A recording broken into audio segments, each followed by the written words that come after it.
नमस्कार, एक बार फिर से आप सभी का स्वागत है। इस वीडियो के माध्यम से मैं बॉम्बे हाई कोर्ट का एक जजमेंट आप लोगों के साथ शेयर करूंगी। जजमेंट बहुत ही यूजफुल है, जिसमें एक महिला ने सहमति से संबंध बनाया था और उसके बाद शादी का झांसा देकर रेप का मामला दर्ज कराया उसने, और उसके इस कृत्य पर हाई कोर्ट ने उस पर 25,000 रुपए का जुर्माना लगा दिया। यानी अगर आप सहमति से संबंध बनाते हैं किसी के साथ और फिर इस तरह से मामला दर्ज करा देते हैं कि शादी का वादा करके इसने मेरे साथ रेप किया है, और फिर कुछ दिनों बाद आप हाई कोर्ट पहुंच जाते हैं ये कहते हुए कि हमारे बीच में जो भी विवाद था वो खत्म हो गया और अब हम समझौता चाहते हैं। हर मामले में समझौता नहीं होता है, रेप जैसे मामले में तो बिल्कुल भी नहीं। और अगर आप ऐसी गलती करते हैं तो कोर्ट आपको भारी पनिशमेंट दे सकता है, जैसा कि इस मामले में भी हुआ। संबंधित मामले में महिला ने सहमति से संबंध बनाया, 2 बार प्रेग्नेंट भी हुई, प्रेगनेंसी टर्मिनेट भी कराया, दोनों डॉक्टर के पास गए, ये भी कहा कि वो दोनों पति पत्नी हैं, लेकिन वो प्रेगनेंसी को टर्मिनेट इसलिए कराना चाहते हैं क्योंकि वो अभी इस हालात में नहीं है कि वो बच्चे का खर्चा उठा सकें, बच्चा अफोर्ड कर सकें, इसीलिए वो अभी बच्चा नहीं चाहते हैं और उन्हें प्रेगनेंसी टर्मिनेट करानी है। इस तरह का रिश्ता उन्होंने मेडिकली डॉक्टर के पास भी प्रूफ किया कि वो पति पत्नी की तरह हैं, और बाद में विवाद बढ़ गया किसी भी वजह से, तो जब दोनों अलग होने लगे तो लड़की के पास ये बढ़िया विकल्प बचता है कि रेप का मामला दर्ज करा दिया जाए, शादी का झूठा वादा करके रेप करने का। तो लड़कियां यही करती हैं कि शादी का वादा करके मेरे साथ संबंध बनाया, जबरन संबंध बनाया, इस तरह के मामले दर्ज करा देती हैं। इसमें भी वही हुआ, महिला ने शादी का वादा करके रेप करने का मामला दर्ज करा दिया। संबंधित मामले में आईपीसी के सेक्शन 313, 323, 376, 504, 506 जैसे अन्य कई गंभीर आरोप लगाकर मामला दर्ज कराया गया था, और जिसकी सुनवाई जस्टिस अनुजा प्रभुदेसाई और एनआर बोरकर की पीठ सुनवाई कर रही थी, जिस पर हाई कोर्ट ने ये पाया, पहले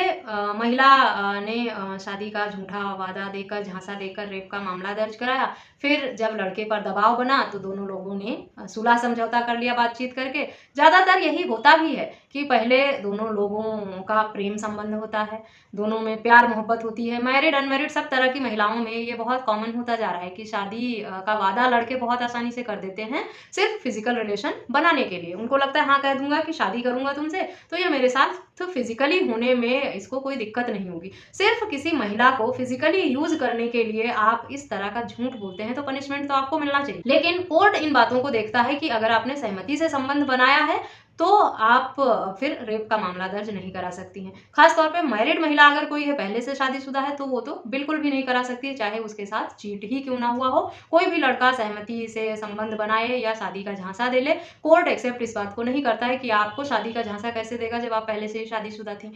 अनमैरिड लड़की अगर कर लेती है इस तरह का, तो वो इस मामले में जैसा हुआ कि लड़की ने सहमति से संबंध बनाया था, क्योंकि प्रेगनेंसी टर्मिनेट कराने तो दोनों पति पत्नी बनकर गए थे खुशी खुशी, ये बात साबित हो गई, तो लगा कि सहमति से संबंध इन्होंने बनाया था और खुशी और दोनों की सहमति थी, तभी प्रेगनेंसी टर्मिनेट कराने भी दोनों साथ में गए थे पति पत्नी बनकर। तो फिर शादी का झांसा देकर रेप करने का मामला कहाँ से आया, जिस पर हाई कोर्ट ने अपना गुस्सा जाहिर किया और 25,000 रुपए का जुर्माना लगा दिया। लोअर कोर्ट में पहले मामला दर्ज होता है इस तरह का, उसके बाद दोनों में सुलह समझौता हो जाता है। जब लड़कों पर दबाव बनता है, उनको लगता है वो जेल चले जाएंगे और उनकी सामाजिक तौर पर बहुत बदनामी होगी, उन्हें पनिशमेंट मिलेगी, तो इन लोगों का ये रहता है कि चलो अब शादी कर लेंगे, कोई बात नहीं, तुम अपना मामला जो भी मेरे खिलाफ दर्ज हुआ है उसे वापस करा लो। लेकिन लड़कियां यहाँ भी फंस जाती हैं। अगर इस तरह की सहमति से संबंध बनाकर और झूठा मामला दर्ज करा दिया है शादी का झांसा देकर रेप करने का, और बाद में वो जब हाई कोर्ट जाता है मामला समझौता करके वापस लेने के लिए, तो वहां पर भी कोर्ट को ये लगता है कि ये कानून का कोई मजाक हो रहा है कि जब मर्जी किसी के ऊपर आप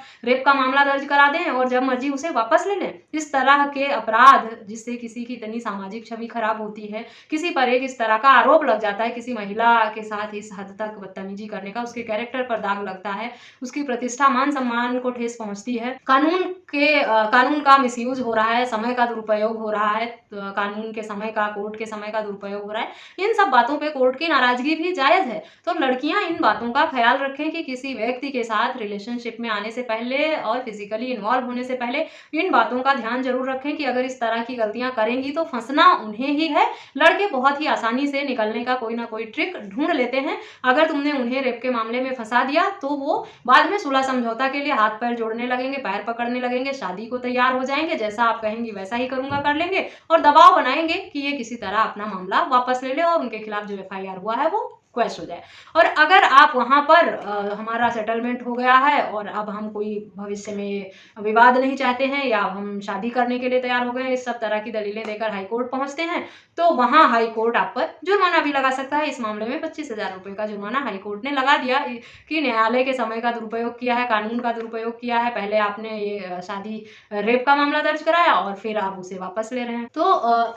डिटेल में इस जजमेंट को पढ़ें और समझें लड़कियां कि वो किस तरह से जाल में फंस जाती हैं लड़कों के, और उनके पास फिर कोई विकल्प बचता नहीं है, वो किधर जाएं, क्या करें। क्योंकि एक तरफ सोचती हैं कि शादी ही तो करना लक्ष्य था हमारा, अब शादी के लिए तैयार हो गया तो हम इसको जेल क्यों भिजवाएं, पनिशमेंट क्यों दिलाएं, अब अपना मामला वापस ले लेते हैं। वापस लेने जाएंगे तो कोर्ट जुर्माना लगा देगा आपके ऊपर, तो क्या करेंगी आप। इसीलिए सोच समझ कर फैसला करें। इस जजमेंट का लिंक वीडियो के डिस्क्रिप्शन बॉक्स में दे दूंगी, वहां से आप पढ़ें, इसको समझें। और कुछ नहीं समझ आता है या जजमेंट को पढ़ने के बाद, वीडियो को सुनने के बाद कुछ सवाल है तो आप मुझे ईमेल, व्हाट्सएप या कमेंट करके जरूर पूछें। वीडियो यूजफुल लगे तो मेरे चैनल को सब्सक्राइब करके बेल आइकन को जरूर प्रेस करें ताकि और भी इस तरह की यूजफुल जानकारी आपको मिल सके। और अन्य लोगों के साथ मेरी वीडियो जरूर शेयर करें ताकि ज्यादा से ज्यादा लोग अवेयर हो सके और फ्री में उन्हें कानूनी जानकारी मिल सके। इस वीडियो में बस इतना ही, मिलते हैं नेक्स्ट वीडियो में, तब तक के लिए थैंक यू एंड बाय।